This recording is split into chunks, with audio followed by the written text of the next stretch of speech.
बोधन में एक चौंका देने वाला वाकया सामने आया, जहां एक सहाफ़ी को सच दिखाने की भारी कीमत चुकानी पड़ी।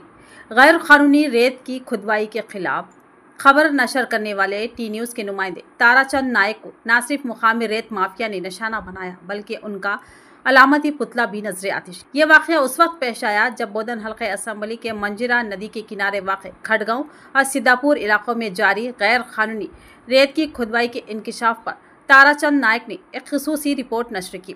रिपोर्ट नशर होने के बाद मुताल्लिक़ अफसरान ने फौरी कार्रवाई करते हुए रेत की खुदाई बंद करवाई, मगर यह कदम माफिया को हज़म न हुआ।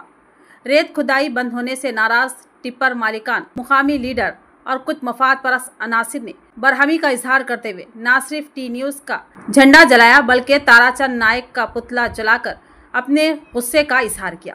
यही नहीं, उन पर झूठे इल्जामात लगाकर पुलिस में शिकायत भी दर्ज करवाई। इस पर रद्द-ए-अमल जाहिर करते हुए बोधन इलेक्ट्रॉनिक मीडिया एसोसिएशन ने सख्त मजम्मत की और बोधन सब कलेक्टर विकास महातू, एसीपी श्रीनिवास वेंकट नारायण को तहरीरी शिकायत सौंपी। एसोसिएशन के रुकन रामा ने बताया कि सच बोलने वाले सहाफ़ियों को दबाने की कोशिश काबिले मजम्मत है। यह न सिर्फ एक शख्स पर हमला है, बल्कि सहाफत की आज़ादी पर भी हमला है। उन्होंने बताया कि सवाल ये उठता है कि रिपोर्ट गैर कानूनी रेत कानकनी पर बनी, लेकिन एहतजाज रिपोर्टर्स के खिलाफ क्यों हुआ और टिप्पर्स ड्राइवर्स ने नुमाइंदों के खिलाफ एहतजाज क्यों किया। उन्होंने मुतालबा किया कि झूठे इल्जामात लगाने वालों और पुतला जलाने वालों और सहाफ़ी को धमकाने वालों पर सख्त कानूनी कार्रवाई की जाए। इस एहतजाज में इलेक्ट्रॉनिक मीडिया एसोसिएशन के कई अरकान जैसे कि श्रीनिवास, कमलाकर, नवीन, रमेश, दिलीप, नासिर मिर्जा, रंजीत गौड़, शंकर, चिंटू, विजय, लिम्बाजी, सतीश, शिवन्ना, सईद और नागभूषणम शामिल थे। और जो पुलिस ऑफिसर बोलो सर, मीडिया को बोधन में रक्षण चाहिए सर। अब ये लोग रोड पे आके ऐसा करें तो 1000 आधार में मिलकर टिप्पर वो इलीगल चला माफिया पूरा रोड पे టిప్పర్ తో నిరసన చేసిన వీళ్ళందరినీ కఠినమైన చర్యలు తీసుకోవాలి సార్। ఇది ఎలక్ట్రానిక్ మీడియా అసోసియేషన్ తరఫున తమరికి వినతి పత్రం ఇవ్వడం జరిగింది సార్। ఈ ముందు ప్రజా సంఘాలు కానీ ఇతర పార్టీలు కానీ లేదంటే రోడ్లపైకి వచ్చి నిరసన చేసే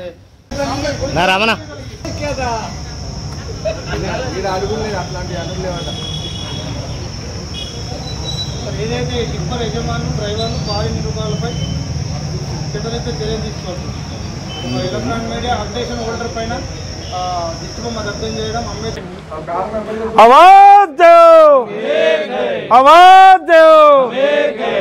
బోధన్ మీడియా దిష్టిబొమ్మ దగ్ధం చేయడమా, బోధన్ దిష్టిబొమ్మ దగ్ధం చేయడమా, టిప్పర్ యజమానులపై, కారీ నిర్వాహకులపై, లారీ డ్రైవర్లపై నిన్న బోధన్ అంబేద్కర్ చౌరస్తాలో బోధన్ పరిసర ప్రాంతంలో ఉన్న టిప్పరు యజమానులు, సిద్ధాపూరు ఖండగాం ఇసుక క్వారీ నిర్వాహకులు మరియు డ్రైవర్లు కలిసి టీ న్యూస్ దిష్టిబొమ్మ దగ్ధం చేయడాన్ని ఈరోజు బోధన్ ఎలక్ట్రానిక్ మీడియా అసోసియేషన్ ఖండిస్తున్నాం। ఇది ఏమైనా చర్యగా భావిస్తున్నాం। దీనిపైన ఇటు రెవెన్యూ అధికారులు కానీ పోలీసులు కానీ 24 గంటలు 48 గంటల్లో వాళ్ళపైన చట్టపరమైన చర్యలు తీసుకోవాలని డిమాండ్ చేస్తున్నాం। ఏదైతే మా టీ న్యూస్ తారాచంద్ రిపోర్టరు గత 15 సంవత్సరాలుగా ఎలక్ట్రానిక్ మీడియాలో మచ్చలేని రిపోర్టర్గా చలామణి అవుతున్నాడు। తన వృత్తిలో భాగంగా సిద్ధాపూర్ ఇసుక క్వారీ ఏదైతే నిబంధనలకు విరుద్ధంగా నడుస్తుంది, స్థానిక రోడ్లు ఖరాబ్ అవుతున్నాయని స్థానికులు ఇచ్చిన సమాచారం మేరకు ఆయన క్వారీకి వెళ్ళి న్యూస్ కవర్ చేయడం జరిగింది। అది టీ న్యూస్ దాంట్లో ప్రసారం కావడం వల్ల ఉన్నత అధికారులు విచారణ జరిపి క్వారీలు మూసివేయడం జరిగింది। దీనిని కొందరు నాయకులు, క్వారీ నిర్వాహకులు, టిప్పర్ యజమానులు కుట్ర పన్ని ఉద్దేశపూర్వకంగా ఒక ఎస్సీ, ఒక గిరిజన నాయకుడు, మా గిరిజన రిపోర్టర్ అయిన తారాచంద్ దిష్టిబొమ్మ దగ్ధం చేస్తూ ఆయన బొమ్మకు నిప్పు పెట్టి కాళ్ళతో తన్నుతూ బెదిరిస్తూ నిన్న చేయడం జరిగింది। బిడ్డ, మేము మీ వెంట పడతాం, మా మీడియాకు తక్కంచని వేస్తున్నారు। The press, the profession of the journalism, Indian constituency మేమున్నాం।